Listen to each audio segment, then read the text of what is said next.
All right, sir, you're on. Can you tell us who you are and what you do? My name is Ed Almanza, and I am the city's environmental consultant, but not the EIR consultant.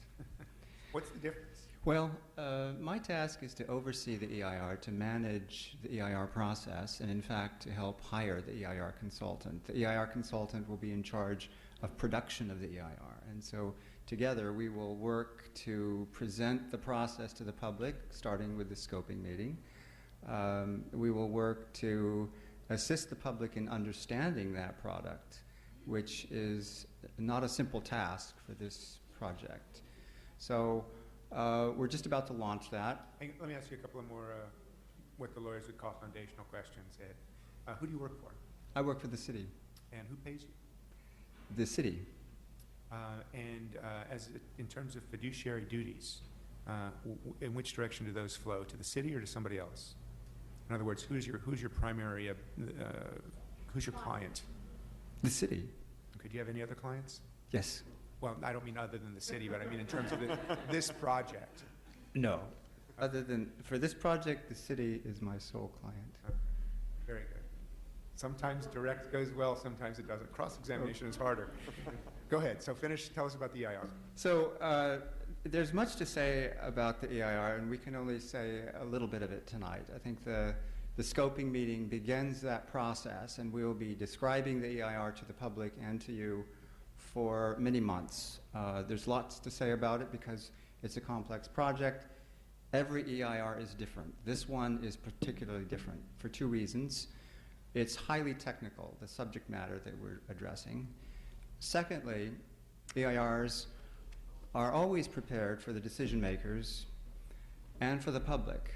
In the case of this project, the public play the role of decision makers. So it's important that the public understand the content of the EIR. So we will be doing a scoping meeting, and in that scoping meeting, in addition to soliciting public input on the scope of the EIR, we will be describing the project, which is a complex project, and we will be describing the EIR, because most people really don't have familiarity with an EIR. They're difficult to read even for simple projects. I don't like reading them. They're a pain to read, they're complex, they use vocabulary that changes from chapter to chapter.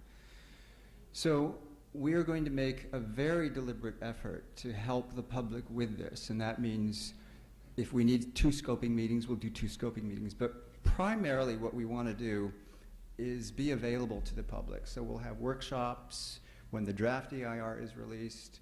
We'll have something like office hours so that I would be available to do informal Q&A with the public. And I think this is necessary because, as I said, the EIR is a difficult thing to wrap your arms around. The EIR will address the usual topics, but in this case we need to address some very specific topics that are peculiar to oil. Can you tell us what the usual topics are, just off the top? The usual topics would be air quality, noise, land use compatibility, traffic, visual impacts, sometimes biological impacts, and water quality. In this case, we'll be looking at risk assessment, we'll be looking at public risk due to oil operations on site and or the pipeline conveyance of oil and gas. And this requires some very specialized technical studies. And again, that needs some help making that accessible to the public. So we plan to, again, use some study aids, if you will, to translate this stuff. We cannot violate the EIR by dumbing it down, as it were, but we need to be able to make it accessible to the public. And so that's one of the things that we told our consultants in the interview process is we need a user-friendly EIR, and that's our goal here. The other thing that this EIR has to do is it has to be prepared in tandem with these other documents, the HIA, the Health Impact Assessment, and the Cost-Benefit Study. So to get back to Councilman Fishman's question about this scheduling, there is information from each of these documents, each of these reports that needs to be integrated into the others. So that requires a collaboration in production. The health impact assessment is a very specialized study that looks at the potential for long-term public health effects as a result of the project. And typically, an HIA, or health impact assessment, is done for large projects like transcontinental pipelines and that sort of thing. We're doing it because we've been asked to do it, and we thought it would be a good idea. The cost-benefit study is also complex. It will look at potential revenues. It'll look at the revenue stream, and so therefore it will estimate the production of oil and gas from this particular project.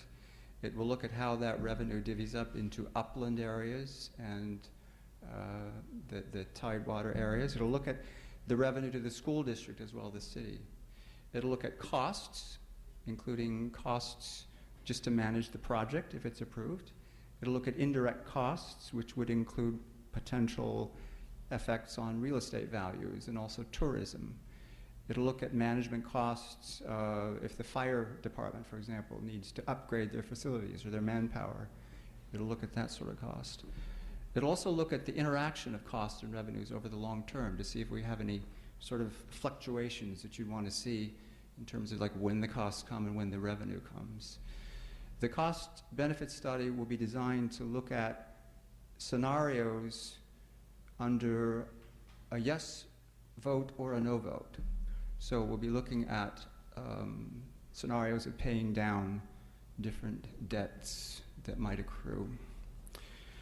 All three studies, these three studies I've just described, are meaningless without the public.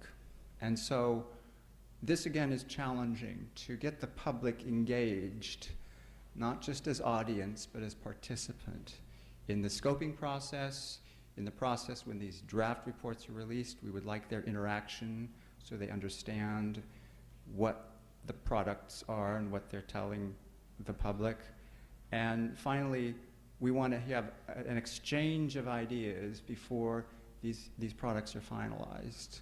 So the challenge here is to keep the public engaged, to get them engaged, and to keep their interest, and to make them feel that these reports belong to them, because that's, in fact, the purpose.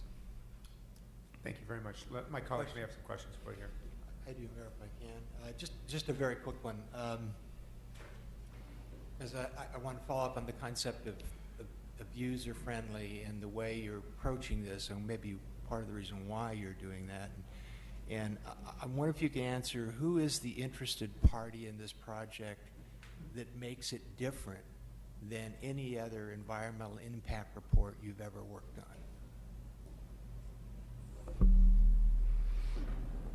It's the public. It's the public. It's the So it's not a body of city council members. It's not a board of supervisors. It's not. It is, the process is unique as you described it to me, and I think it's worth repeating. It's unique in that this report truly is for the public. They're the interested party in this, correct? That's correct. That's correct. And in fact, that relationship, the fact that the public is the decision maker, shifts the whole dynamic here, where instead of being audience and kind of indirect critic of the document that then comes to City Council to see what City Council does with the project, the public receives the document and accepts that information and needs that information. And we're hoping that the public does all of that the public is engaged and uses these documents. And what are some of the, because you've been through this many times, and what are some of the pitfalls in terms of process, in terms of this concept of engagement that you see that things that we potentially fall into in terms of a pattern of sort of people sort of presenting this complaint and that complaint as opposed to creating this sense of dialogue? I think two things. Typically when I run a scoping meeting, one of the things I make clear to the public is that the purpose of the scoping meeting is to receive input on the EIR. In other words, we're asking them, what do you want to see in the EIR? And typically what we get are comments on the project. project for the EIR. That's not the question. We're trying to present information on the environmental effects of the project, and people want to express their opinion, yay or nay, on the project. In this case, if we were to say, please don't talk to us about the project, talk to us about the EIR, they couldn't come to you and talk about the project because you're not voting on the project. They would be talking amongst themselves. And that's one of the principal reasons that we have the community dialogue, is to facilitate a discussion in the community about the project. The second pitfall is, because of the complexity, the technical complexity of the issues that we need to address for this project, it's important that the public not take shortcuts. In other words, obtain information from sources that would tend to be partial information, or not the whole story. The whole story takes a while to describe, and that's why the EIR will take several months to prepare. So patience is a virtue in this case. And we'll be doing a lot of hand-holding and helping in every way we can. Anything? Gentlemen, any other questions? Just one question. Thank you, Ed. Yes. I appreciate the information. One of the things you indicated was your availability to answer questions as this process unfolds, and I appreciate that. What I might ask, if this is okay with you, is when it's an appropriate time for you to start receiving that input, can you in some way post office hours or something that, or a phone number or a line that somebody Sure. can call you, Sure. Yes. or email you, whatever's easy, or show up for a face-to-face.